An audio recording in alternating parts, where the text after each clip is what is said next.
I would like to welcome Sally Hermy with me today on Bourbon with Beagle, a talk on the rocks. And we're actually going to talk about a really great subject for those who really don't know what to do when people pass away. So we'll start with that. And Sally's got a great book out that I want to plug. It's called Checklist for Family Survivors: A Guide to Practical Legal Matters When Someone You Love Dies. So I do want to say how I found out about this book was we were on a Zoom call and I saw a poster on your door and I asked what it was and you said it was a book signing for this book. And I went, "Oh my god, I did not know." And then I got it from Amazon and it's actually excellent. I've given it to two friends whose family members have passed away. So thank you so much for doing this and putting this together. So, Sally, I always ask the same two questions of any of the guests. And what generation are you in? I am an absolute early baby boomer. I was born 10 months after my father returned from World War II. Oh, So I am a genuine early baby boomer. well, good. I'm a baby boomer as well, so it's a nice generation to be from. Absolutely. What is your personal philosophy on aging, Sally? Well, we're all going to be older every day. We get another day older. But as long as we accept the fact that there might be some changes in some of our speed or activities, the most important thing to do is to keep active, keep healthy, and keep connected. And that's what I've been trying to do. Great. And you've aged well. We both have because we've known each other for a few Thank years. you. So we have aged well. Absolutely. Well, one of the things is how did this book come about? Well, I had originally written a checklist for my family. I see that it's backwards, Yeah. but it is a checklist, same format as checklist for family survivors, in which the individual can organize all their information and make sure that their wishes are known for their family. Um, checklist for family survivors is kind of a what happens when a loved one has died and they have not pulled together all of the information that the family is going to need to know. So there's sort of a companion. Hopefully, people have um, used checklists for my family, but if they haven't, checklists for family survivors helps you gather all of that information that you need to know um, so that you can handle all of the nitty gritty legal and personal issues that happen when someone dies. And when was the book written, Sally? When did you write the book? In 2015.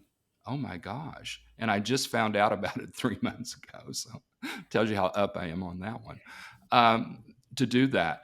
Well, what do you think are some of the, do you think, and I'm going back because we probably know the answer to this, but how many people do you think really plan for their loved ones taking over when they die?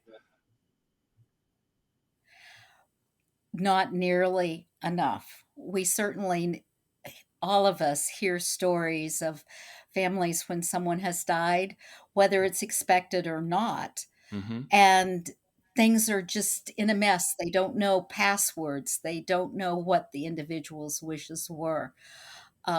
They don't know where the bank accounts are or where the life insurance policy is or uh, what benefits that they're going to be able to apply for as a survivor.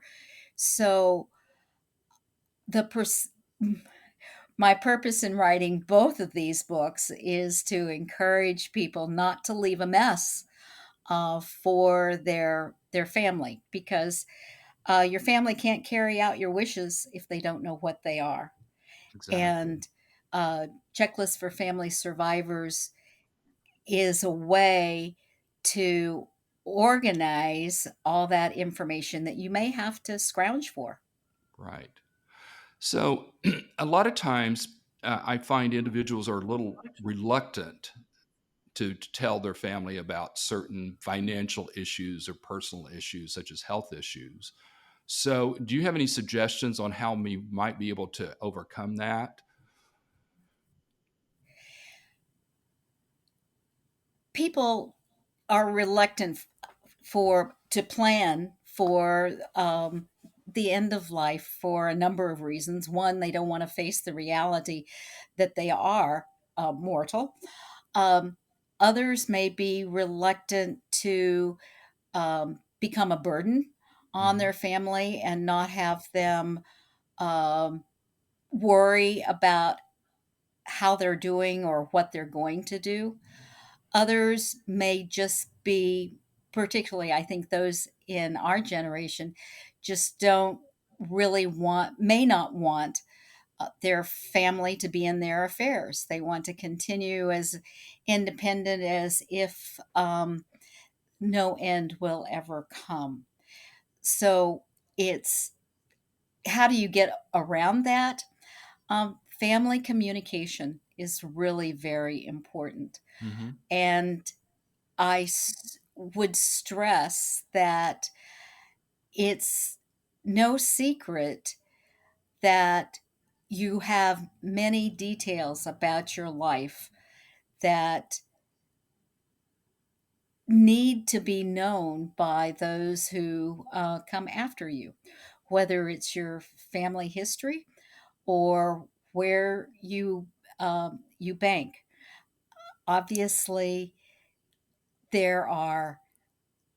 It's how to overcome it. Just bite the bullet, whether it's the older person who needs to be encouraged to talk about what their final wishes might be, Right. or the family members who can say, we want to be sure that we carry out your wishes. Sure. But we can't do it if we don't know what you want, whether it's how you want your property distributed, how you want family mementos to who you want them to go to, or what kind of health care you want toward the end of life. One of the friends of mine that I asked me and I gave them the book actually went to their parents, said, "Look, we need to read this and you need to look at it," because they're 92. They're were they're cognitive very sharp, but they were going, "We really need to know this stuff because it's going to come one of these days," and they've started doing that. So maybe just the book itself would be a great introduction into getting that information. That certainly was one of the purposes for writing this book, to stimulate that conversation so that the information becomes readily available at the fingertips of the individual. Again, if you don't know your loved one's wishes, you're very frustrated and may um, be anxious as to whether you are doing what they wanted you to do. Exactly. And sometimes you and I know this that sometimes family dynamics dictate that maybe a neutral third party is someone else step in and to assist it after death in order to get those wishes known and taken care of. Right. And Yes. that is an And option. and But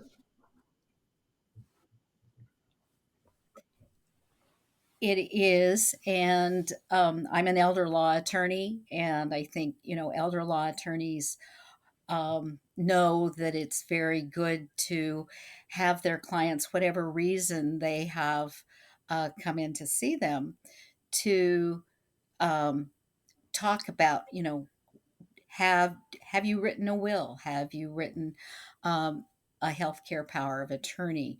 Um, have you talked with your family about what you wish to do?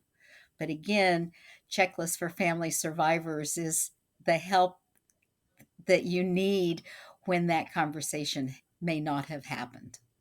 right. One of the other things that I was very impressed, it actually has a CD of the forms in back of the book. And so that's a great tool for someone to do because you really don't have to use the book. You can use the forms that you've given them in the CD. So brilliant, just brilliant, Sally. Yes. And gathering the information for checklists for family survivors um, is is a not necessarily something you just sit down and do. Right. You may add a little information here, get more information there, and the CD on the forms are a way to um, gather this bit of information, that bit of information, and then have it all together in one place. Good. Um, so, what type of individuals do you think would be really appropriate for this book? Family members, absolutely, that want to talk to them, but um, elder law attorneys, I think this is. I actually got one elder law attorney actually to purchase the book from Amazon, and they were kind of blown away with how much detail it has and how they could actually just give it to family members or members coming in. And it serves as a complete guide in layman's terms of how to handle these issues upon death.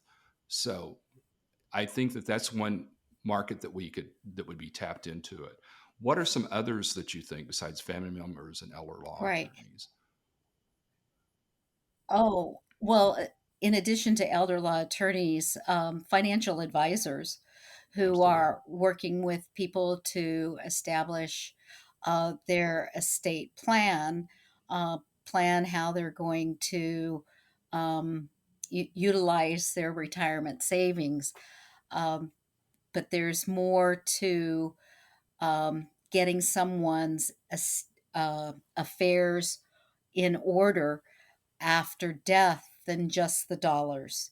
There's so many personal issues that also need to be contemplated and understood. Right. Do you know whether the book's been utilized in law students in classes for elder law? I would hope so, but I have no way of, tracking who's using it. But I have heard from um, uh, guardians, as you and I both know a lot of those, uh, the guardians have found it helpful in working with their clients and the client's family in um, making plans. Of course, as we know, guardians don't really have any role after the individual has died, but they can certainly help the individual and the family be prepared for the end of life. One of the things, and thank you for mentioning professional fiduciaries and guardians of family, but one of the things I did find, Sally, if I had had this back in the day when I started, this would have helped me a whole lot understand the process because the process for getting a conservator and leading up to it is some of the same process you do when the person passes away. So I think that it would be a great tool for uh, Yes. professional fiduciaries working with the older population and conservatorships to have this book as well.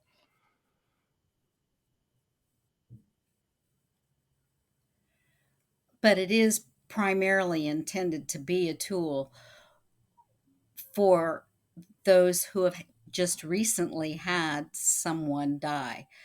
Right. And that population is somewhat hard to reach as in a marketing sense, because in many instances death is not necessarily expected or anticipated. So um, it Yeah. may get into the hands of those who need it a little too late. So one of the questions I have: how does the book actually walk someone, a layperson, through the process?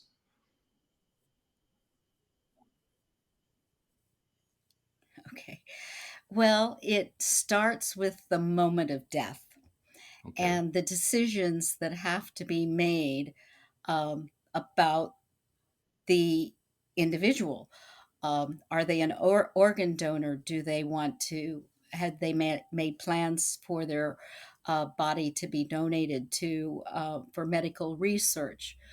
Uh, what is going to happen with the disposition of the body? Do they want to be cremated, or what funeral home do they wish to uh, use for handling of the body? These are all decisions that basically need to be made within hours after notification of death. What are you going to do with the body?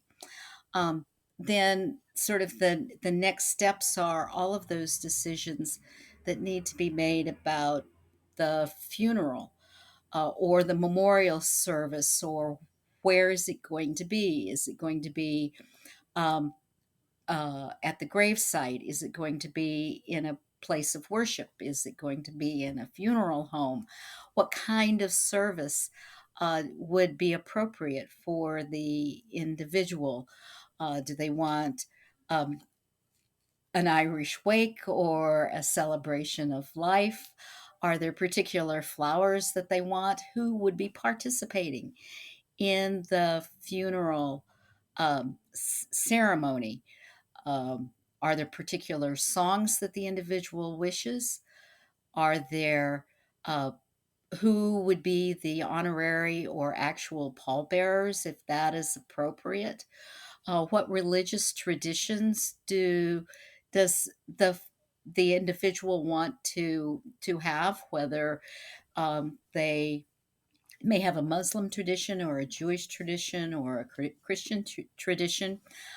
There then once the funeral is over, you need to know what to do about the body. If they're ashes, where will the ashes be scattered, or will the ashes be buried?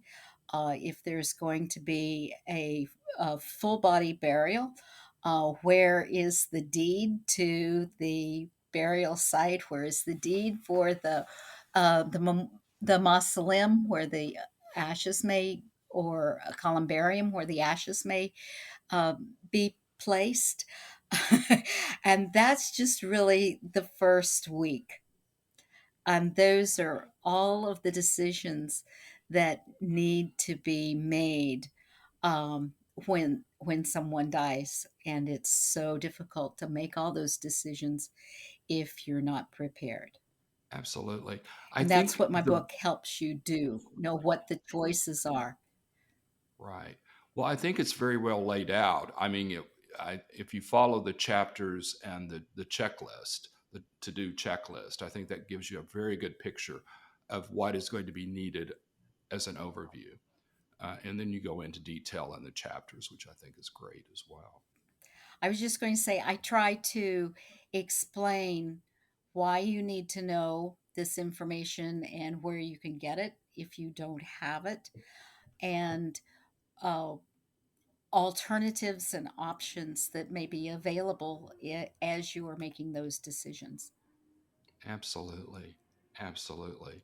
Well, the process seems a little overwhelming sometimes for folks, and working with this on a daily basis and for years, I tend to get asked these questions all the time. But now I'm going to give them the book. So that's my key here to do this is giving the book. But if someone is overwhelmed through this process, do you have any suggestions about how their approach is and how maybe they would look at the overall uh, process of dealing with with a state in the individual after death? Well, it it it can't be overwhelming, but if you have a good support network, whether it's other family members, you need to rely on those. And you also want to be sure that you don't sort of panic. It's always when someone has died, there obviously is that grief process. Yeah, And then absolutely. to have to be confronted with these sort of minutia type details just up to the point of burial um, can be overwhelming. But just know that you are making decisions to the best of your ability, and you are honoring your loved one through grace and not through anxiety or panic. And great advice uh, on that. And I think, too, one of the things that the book points out as well is that if you have a process and you have it documented, it should go great strides, make great strides, not to be feeling overwhelmed or anxiety ridden about the process. So I'm glad that the book came about. Thank you. One of the things that I think that I wanted to talk about is how we utilize the book uh, for the basics out there, but there are some really good little nuggets, I will say, about where to go for information and where to look for things and things I got out of it. So, how did you come about finding all of the information and pointing everyone to the right direction? Like the website for the veterans, I saw that and went, oh my gosh, it took me months to find that one. But how did you do all of that?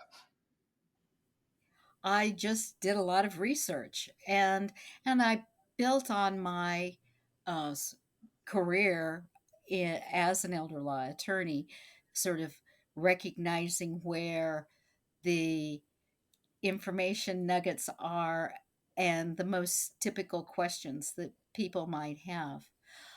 But lots of online research. I probably researched on and off for over a year um, as I was figuring out what information do people most need to know. And I tried to make it simple for them to get the answers. And you did. You did an excellent job of that. So you Thank should be you. very proud of yourself for placing and getting this book out. It's a great resource. How many? Uh, so if the person hasn't completed uh, this process, do you think that this book would also assist if they haven't had a will, they didn't do power of attorney for healthcare, they didn't do those things? Would this also be a good tool for someone that's just stepping in, not knowing the information and how to organize it and move forward?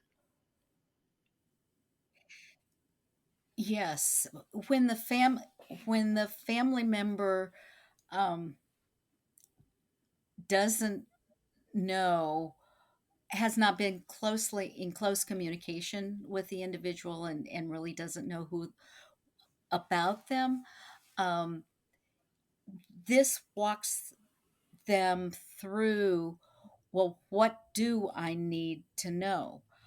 Right. It's like, you need to know if the person was a veteran. The key thing, if you're going to apply for any of the myriad of possible benefits that come to the survivors, as well as the burial and the uh, medallion on the tombstone and the flag and the um, other services that are available to a veteran. The You can't get it unless you have the DD 214. And Right. I talk about the DD 214, which is the official discharge papers that all veterans from any branch of the service have. If you don't know where the what the DD, what, if you don't have a copy of the DD 214, I tell you how to go online and to obtain one, and the information that they're going to require that you give to them so that you can get access to a deceased veteran's DD 214, which is the pass key for any of the benefits. And and again, you're correct on that being the pass key for all those benefits. And you pointing out where to go and how to get it was a good resource for people that need those benefits for burial and other things. So the book is you have summed it up very, very well with the do checklist. And so some of the things you've went through, do first things first, and you really do a great job of that as well. But what are maybe some of the things that you think are unique that people might not uh, be aware of with the rest of the checklist that we have that you've done? I have a few, but Okay, go ahead, because I it's a little hard for me to make that analysis. well, I think probably one of the thing is applying for survivor benefits, and I think that's important to know. And Yes. one of the things I got on here was how to get copies of birth certificates, marriage license, divorce decrees. Sometimes we forget about that and how to utilize them. Uh, you mentioned the burial flag and the VA benefits and all of those, which are great.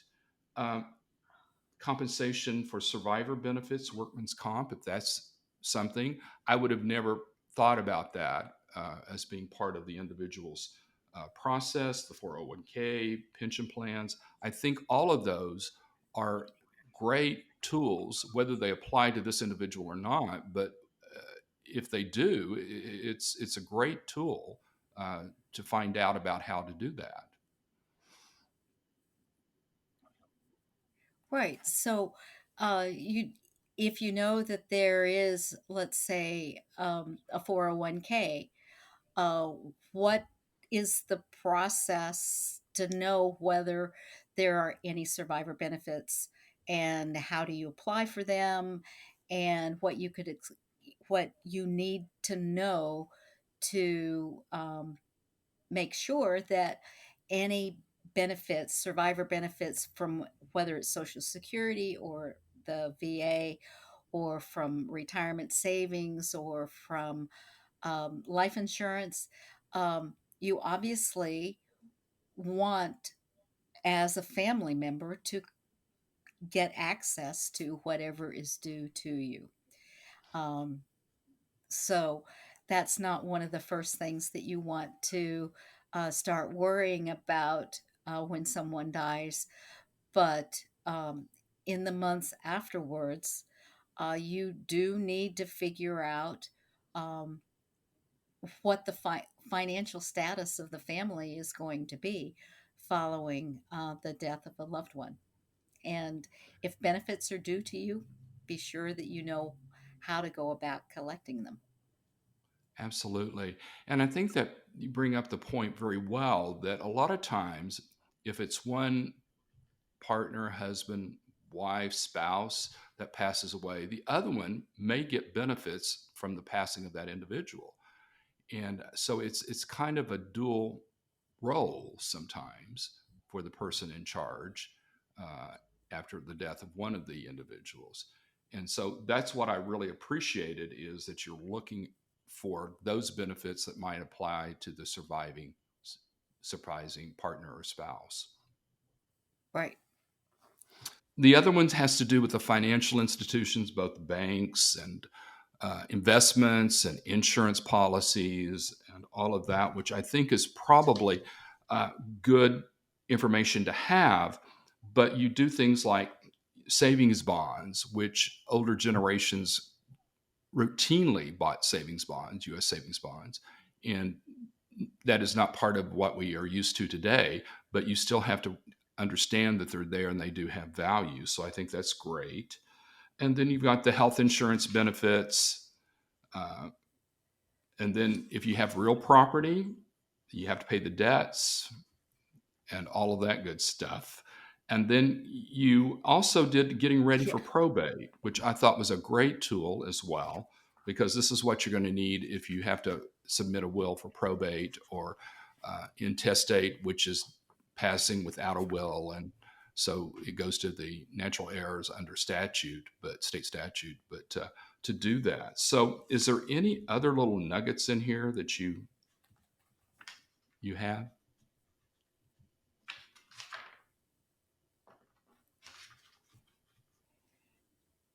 Well, I think my sort of my favorite thing to talk about is the distribution of the personal um, possessions.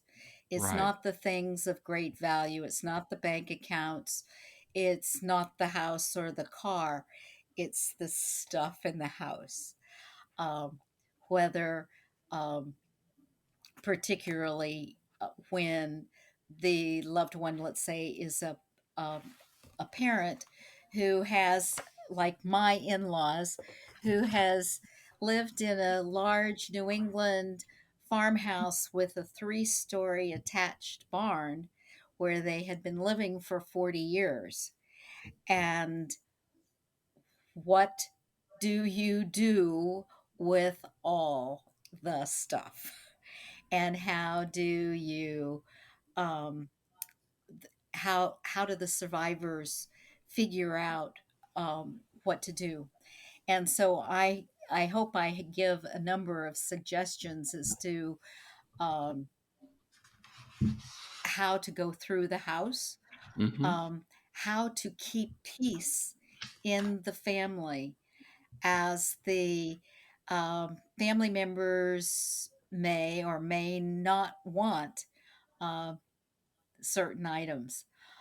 There's the what I used when my in-laws died. There were 3 surviving kids, my husband, a brother, and a sister. And the system, they really didn't know what they wanted, and so I handed out stickers, color-coded stickers, those little round stickers, and each child had a different colored sticker. And they drew straws as to who would um, place their stickers in the living room. And they could use as many or as few of the stickers for the things that they wanted in the living room. And then the next person put their stickers on, and the next person put their stickers on. And then going into the dining room, the second person got first choice and could use their stickers. And whoever was first in the first room became last in the second room. And we went through the house, and um, they could, after they'd placed the stickers, they could trade or swap or change their mind and remove the sticker and save it for something later. It was kind of a fun um, event that, at least in our circumstances, removed any hard feelings about somebody getting more or less or getting this thing that they really wanted. Um, that is not the only system to do it. Um, that to avoid that, if the person before their death had written out a letter of instruction, which would have said, I want my granddaughter to have the pearls, and I want my grandson to have the fishing tackle, and I want um, my next door neighbor to have anything they want out of my kitchen, that sort of thing would have alleviated the problem. But we didn't have that kind of listing um, in my in laws' situation. So um, there needs to be an organized, planned, coordinated, agreed upon process among all of the, let's say, the siblings or whoever the logical beneficiaries would be, to uh, equitably distribute things. Otherwise, um, I have suggestions for all of the other ways that you get rid of the stuff. Um, you can have an estate auction. You can require that any family member who wants to purchase something out of the house, they have to bid for it along with the public. Um, you can just donate everything. You can, to like Habitat for Humanity, or have an antique dealer come through and bid on the things that um, have good resale value. There are lots of ways to clean out the folks' house, but it's a big chore. It is. One of the interesting things I'm finding is we can't seem to give away with our clients china. Nobody wants china anymore because it doesn't go in the dishwasher. So that's one thing. I'm just I'm going. You have this lovely china. It's not cheap. It's pretty expensive china, and nobody wants it because they can't put it in the dishwasher. So that's been one of the little things I've noticed over the years. Oh, how do you get rid of the china? How do you And get rid of the and china? I've and the sterling silver. I have place setting for 12 in this gorgeous silver pattern that I've accumulated over the years. And I insist that for every family occasion we break it out and use it, but I'm not sure Absolutely. who wants to take responsibility for it after I pass. Exactly. Well, I can tell you every antique shop and thrift store I go into, the china is like $20 for china. So you can get some good deals out there. Right. The personal property, I really appreciate that because it is a huge anxiety issue for some individuals that is over the person's estate after they pass. Um, in doing that, any on the on the real property, uh, any suggestions on how to the process to get that one if it needs to be sold on the market? Well, the first thing that you have to do is to find out how the property has been titled. Is it Hmm. joint with anyone else? Is it in common? Uh, who are the um, who are there any co-owners on the property?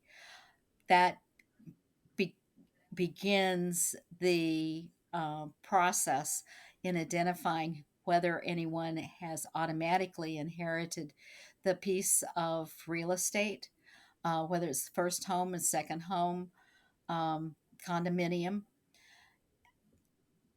But if no one wants the house, it obviously, and if no one else has any legal interest or in the property, then the property, it's going to be up to the executor to put the property on the market and go just a, as you would sell any other property. Then the proceeds from the sale of the house would be um, part of the estate that then would be distributed uh, according to the terms of the will. The will may be a source of identity as to if the house is being bequeathed to a specific individual, then you've got to follow the document and the language, Mhm. either in the will or um, in the deed, as to what happens to the property after one of the owners dies. Well, Sally, I want to thank you so much for your time and knowledge and for writing the book. It's been an awesome experience being able to utilize it with family and friends. But I want to thank you so much. And I would like to have you back and continue discussion on some of these real property, personal property, and things like that, that I think we can give a good overview of how to handle some of those things in administration. So I appreciate that. Sure, be glad to.